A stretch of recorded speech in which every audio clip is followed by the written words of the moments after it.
The morning rain had soaked through Victoria Hayes's only interview suit, leaving dark patches on her shoulders that refused to dry. She stood in the marble lobby of Westbridge Tower, clutching her worn leather portfolio and trying to look like she belonged among the polished executives streaming past floor 42. The elevator directory listed Morrison Architecture Group in crisp gold letters. This interview represented her last real chance. 6 months of rejection letters, 3 eviction warnings, and 1 maxed-out credit card had brought her here. The position paid barely enough to survive, but survival was more than she had now. She stepped into the elevator behind a group of suited professionals who paid her no attention. Someone pressed buttons for various floors. Victoria reached forward and touched 42. The doors slid closed with a whisper. The elevator climbed smoothly, stopping occasionally as passengers departed. Soon, Victoria stood alone in the ascending box. The numbers ticked upward, 38, 39, 40. Then the lights flickered. The elevator jolted once, hard enough to make Victoria grab the handrail.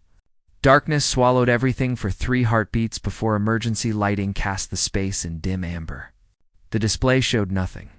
The elevator lurched upward again, faster than before, pressing Victoria against the wall.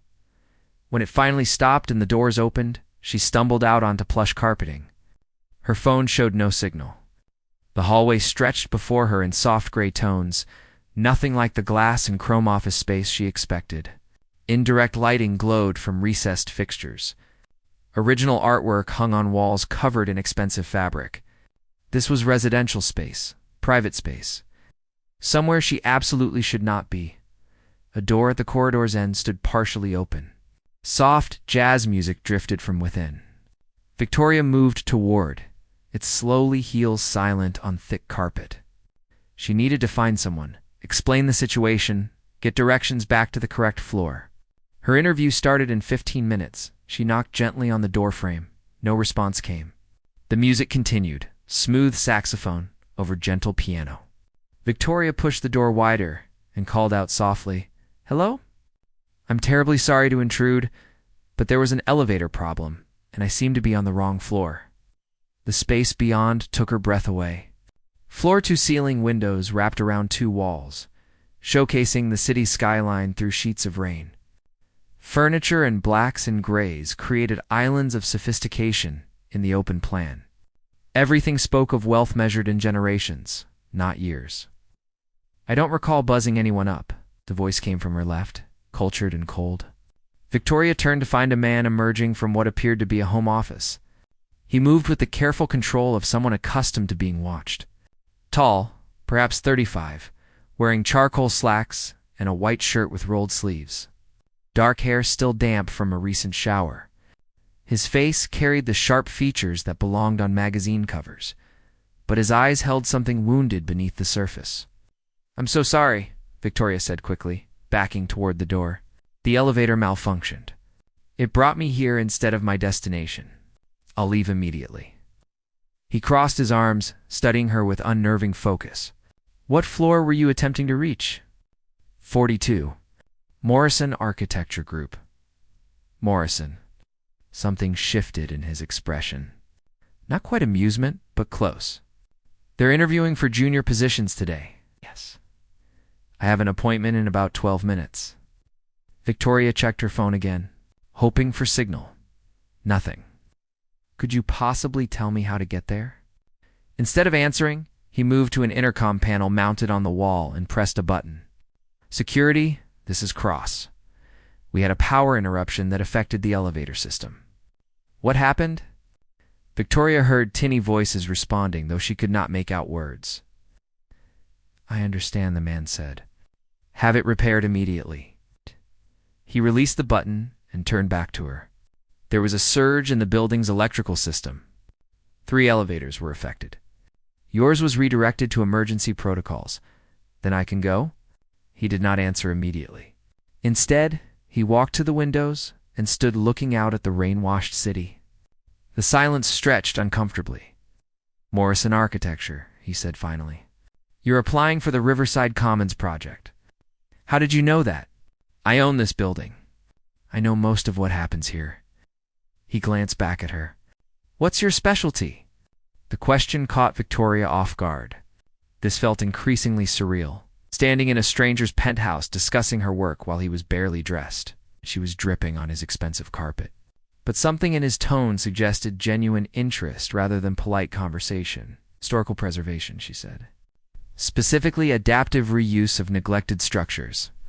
I focus on maintaining architectural integrity while updating functionality for modern use. Show me. What? Your portfolio. Show me what you've done. Victoria's interview was now 8 minutes away. She should insist on leaving, on making it to Morrison Architecture before they gave her slot to someone else. But something about the way this man looked at her, suggested this might matter more than anything. Waiting on floor 40-2, she set her portfolio on his glass coffee table and opened it carefully. Inside were photographs and renderings of her work from before everything fell apart. A converted textile mill transformed into residential lofts. An abandoned theater reimagined as a community cultural center. A crumbling Victorian mansion, restored to serve as a museum. He sat on the arm of his sofa and examined each image with complete focus. He zoomed in on details, studying joints and materials, asking occasional questions about process and materials. His attention felt absolute, almost intimidating. When he finished, he handed the portfolio back to her. You're good, he said simply. Better than anyone Morrison will interview today. You understand that buildings have souls. Most architects try to erase history. You amplify it. Victoria felt heat rise to her cheeks. Thank you. Morrison will offer you the position, he continued, standing. Junior designer, probably $42,000 annually, minimal creative control. You'll spend 2 years adjusting other people's visions while watching less. Talented colleagues take credit for work you improved. The assessment stung because it was probably accurate. Every position she had applied for in the past 6 months followed that pattern. Each represented another step down from where she had been 3 years ago, before her firm collapsed and took her reputation with it. I have a different proposition, the man said. I'm developing a property downtown. Historic building, complete renovation. I need someone who understands what you clearly understand. The project begins in 2 weeks. Interested? Victoria stared at him. You're offering me work? You don't even know my name, Nathan Cross, he said, extending his hand. And you are? Victoria Hayes. She shook his hand, feeling calluses that seemed out of place on a billionaire. This is insane. You know nothing about me. I know your work. I know desperation when I see it. And I know talent. He released her hand. Those 3 things tell me everything I need to know. The question is whether you trust yourself enough to take the chance. The intercom buzzed. A voice announced that elevator service had been restored. Nathan walked to the door and held it open. You have an interview to reach. Or you can stay, and we can discuss terms. Victoria looked at the open door, then at Nathan Cross, then at the rain-streaked windows beyond. Every rational thought screamed at her to leave, to take the safe interview, the predictable path forward. But rational thinking had not saved her yet. Maybe it was time to trust something else. She closed her portfolio and turned to face him fully. Tell me about this building, she said. Nathan smiled, and the transformation was startling. The wounded look faded, replaced by something alive and genuine. It's called the Ashford, he said, and it's been waiting for someone like you. The Ashford building stood on the corner of State and Adams like a forgotten promise.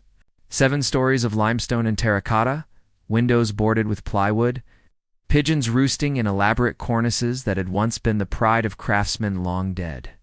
Victoria pressed her palm against the cold stone facade and felt history whispering beneath her fingertips. Built in 1889, Nathan said beside her, collar turned against the November wind.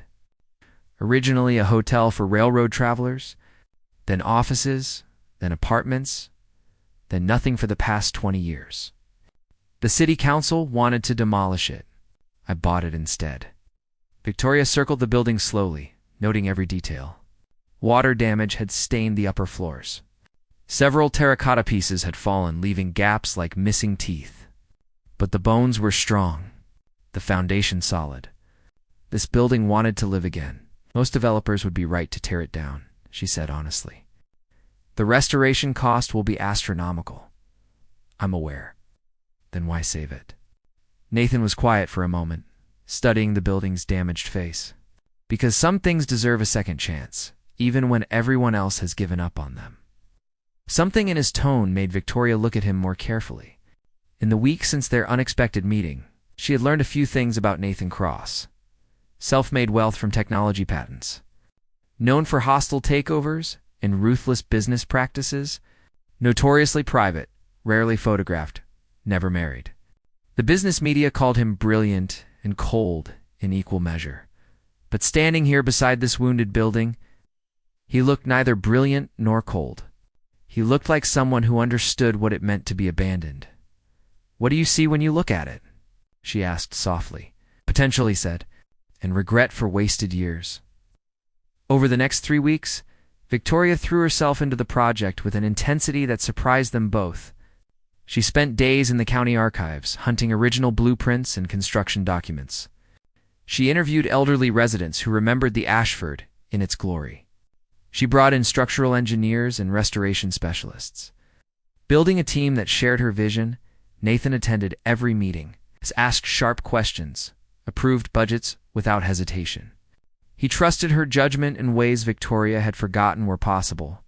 When she proposed preserving the original elevator cages instead of replacing them, he agreed immediately. When she wanted to restore the rooftop garden that had been paved over in the 1960s, he added funds to the budget without argument. They fell into a rhythm of late-night work sessions in Nathan's penthouse office. Victoria would spread drawings across his conference table while he reviewed financial projections on his laptop. Chinese takeout containers accumulated. Coffee grew cold in forgotten cups. The city lights sparkled beyond the windows as they debated tile patterns and load-bearing walls. One night in early December, Victoria looked up from a lighting plan to find Nathan watching her with an expression she could not quite read. "What?" she asked, suddenly self-conscious. "You're smiling," he said. "I don't think I've seen you smile before." "Not like that." Victoria touched her face, surprised. "This project makes me happy. I forgot what that felt like." "What happened?" Nathan asked. 3 years ago, you had your own firm. Award-winning work. Then nothing. What changed?" Victoria set down her pencil carefully.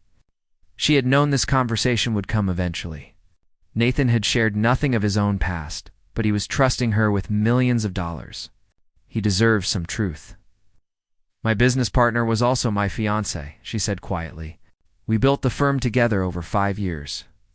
Then I discovered he was embezzling from our clients, hiding structural problems in our projects to save money, cutting corners that could have gotten people hurt." Nathan said nothing, just listened with that complete focus she had come to recognize. "One reported him," Victoria continued, "did the right thing, cooperated with investigators, but by the time everything came out, our reputation was destroyed. Clients sued. Projects were canceled. The firm collapsed. Other architecture groups wouldn't touch me because I was associated with the scandal, even though I was the one who exposed it, and the fiancés. 18 months in minimum security prison, out now, working for his father's development company in Seattle.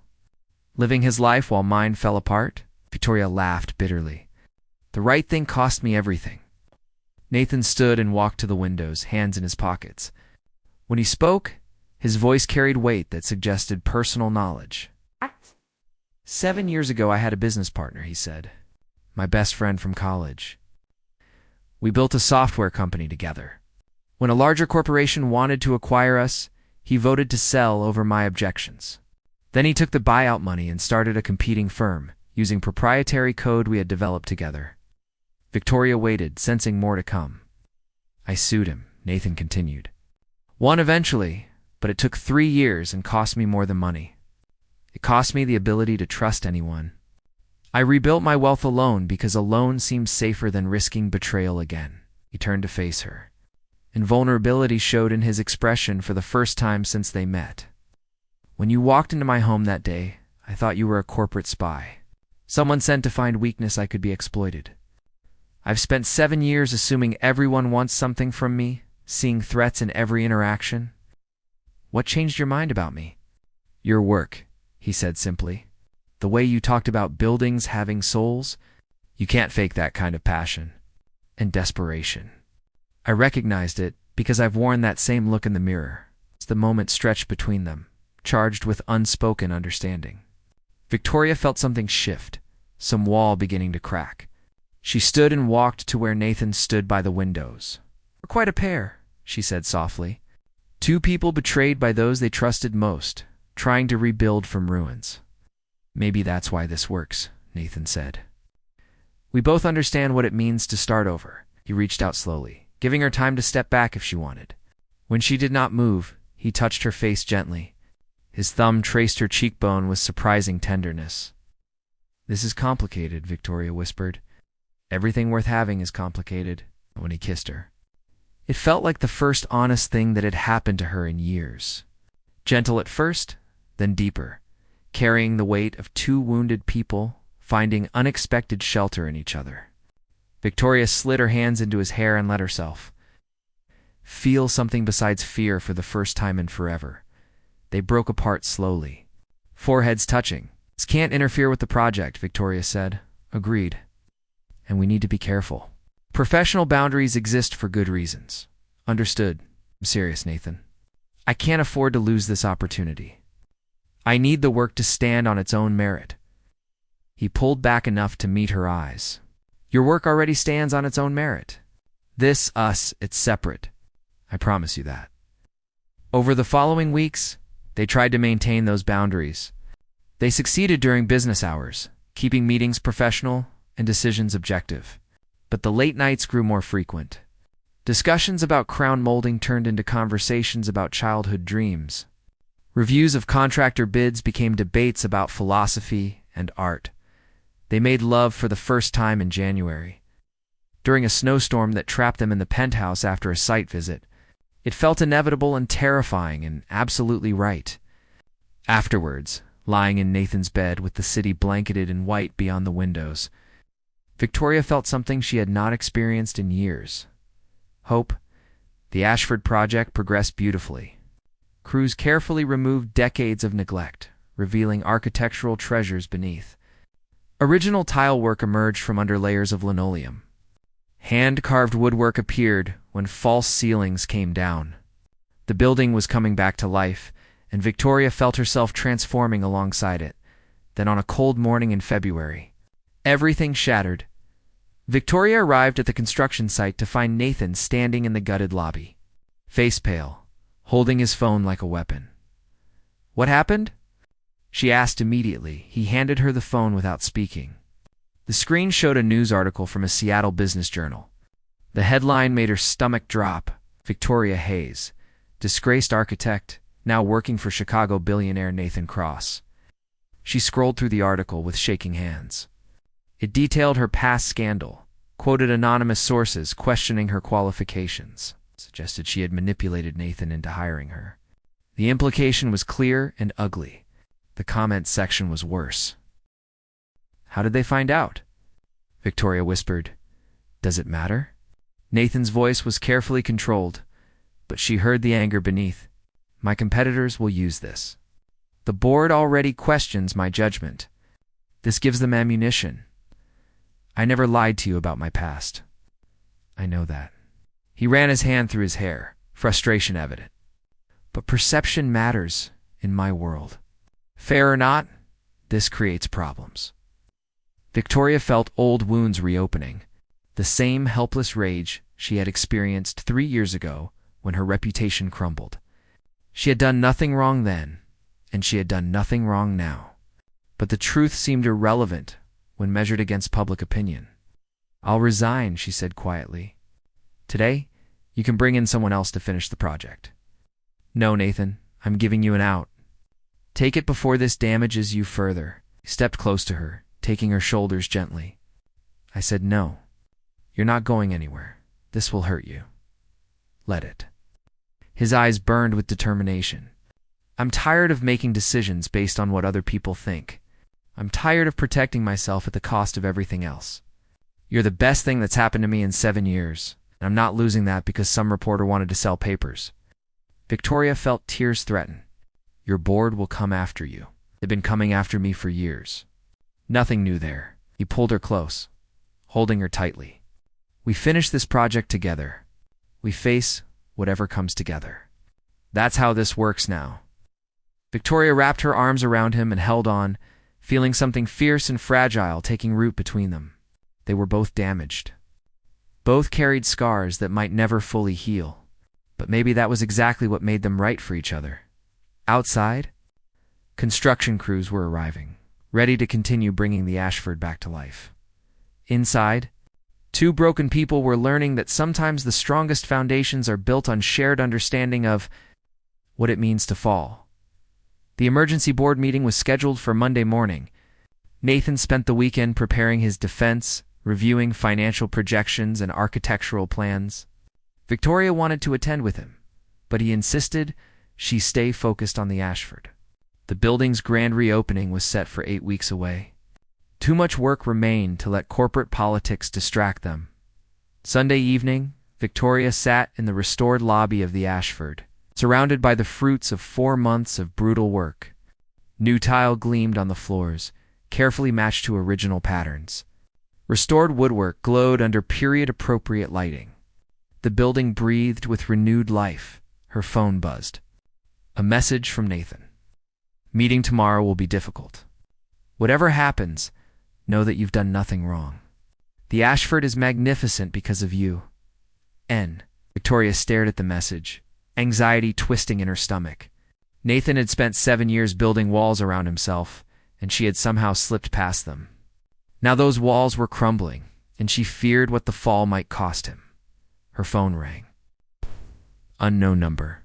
She almost ignored it, then answered, Victoria Hayes? A woman's voice, professional and cool. Yes. My name is Jennifer Morrison. I'm the senior partner at Morrison Architecture Group. The firm where Victoria had been headed the day the elevator malfunctioned. The interview she had abandoned to take a chance on Nathan and the Ashford. I'm calling about the article in the Seattle paper, Morrison continued. I've been following the Ashford project with great interest. The restoration work is exceptional. Victoria braced herself for criticism or professional censure. Instead, Morrison surprised her.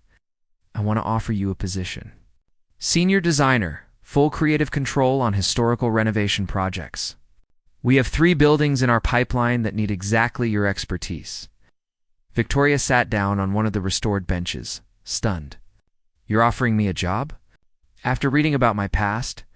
I read about your past 3 years ago when it happened, Morrison said. I also read the investigative reports that cleared you of any wrongdoing. You did the ethical thing at tremendous personal cost. That tells me more about your character than any scandal ever could. Then why not hire me back then? Morrison was silent for a moment. Because 3 years ago you were radioactive. No one would touch you for fear of association. But you've rebuilt yourself. The Ashford project proves your talent. And honestly, the business climate has changed. We value integrity differently now.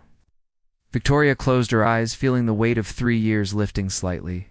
Professional validation, offered freely, with no strings attached. It was everything she had been fighting for. Can I think about it? Victoria asked. Of course. Take your time. The position will remain open for 2 weeks. After the call ended, Victoria sat in the quiet building, surrounded by evidence of what could be accomplished with patience and care. The Ashford had been left for dead, written off as too damaged to save. But with the right attention, with someone who believed in its potential, it had transformed into something beautiful. Maybe the same was true for people. Monday morning arrived too quickly. Nathan left early for his board meeting, kissing Victoria goodbye with an intensity that suggested he was preparing for battle. She tried to focus on work, reviewing paint samples and hardware finishes with her team. But her mind kept drifting to that corporate conference room where Nathan was defending his choices, his judgment. Her. The call came at 11:30. They want me to step down as CEO, Nathan said without preamble. His voice sounded tired, but not defeated. Temporary leave of absence while they conduct an investigation into my recent business decisions. Nathan, I'm so sorry. I told them no. Victoria straightened in her chair. What? I refused. Told them if they want me gone, they'll need to force me out through formal proceedings. That will take months and cost them more than keeping me is worth. He laughed, but it carried no humor. They're scrambling now, trying to figure out their next move. This is because of me. Because you hired me despite my past? This is because I made a decision without their approval, and they don't like that. The specifics of who I hired are just the excuse they needed. Nathan paused. I'm tired of living my life based on their approval, Victoria. I spent 7 years building a fortress to protect myself, and all I accomplished was isolation. You showed me there's another way. What happens now? Now we finish the Ashford. We show them that my judgment was sound, that you're every bit as talented as I knew you were, and we do it together. Victoria felt tears threaten again, but this time from something other than fear. Morrison Architecture called me yesterday. They offered me a senior position. Nathan was quiet for a long moment. That's wonderful. You deserve that recognition. I haven't accepted. Why not? Because I'm not finished here. The Ashford needs to be completed properly, and I need to see this through with you. Victoria stood and walked to the window, looking out at the city that had witnessed both her fall and her rebuilding. 3 years ago, I made the right choice and lost everything.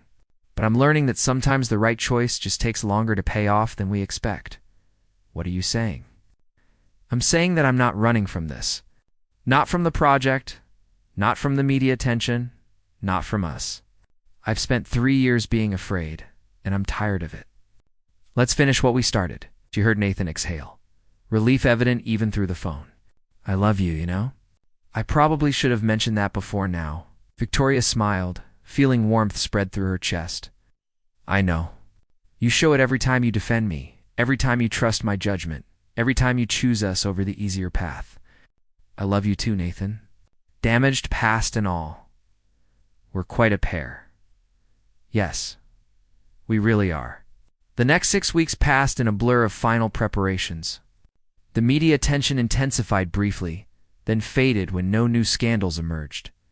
Nathan's board backed down from their demands, unwilling to risk the public battle a forced removal would create.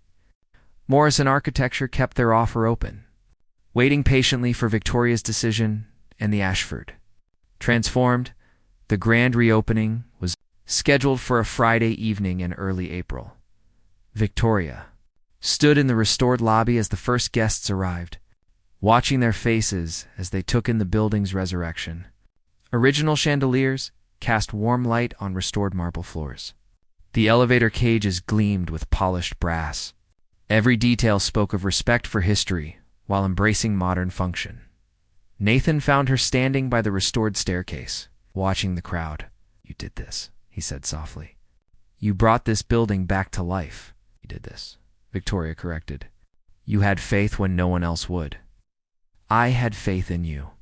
That was the easy part. The evening proceeded beautifully. Journalists who had written critical articles now praised the restoration. Board members who had questioned Nathan's judgment congratulated him on the project's success. Morrison attended personally, greeting Victoria warmly and reminding her the job offer still stood. As midnight approached and the last guests departed, Victoria and Nathan stood alone in the quiet lobby. Outside, the city continued its endless motion. Inside, the Ashford stood solid and renewed, ready for whatever future awaited. I've been thinking about Morrison's offer, Victoria said. It's an incredible opportunity.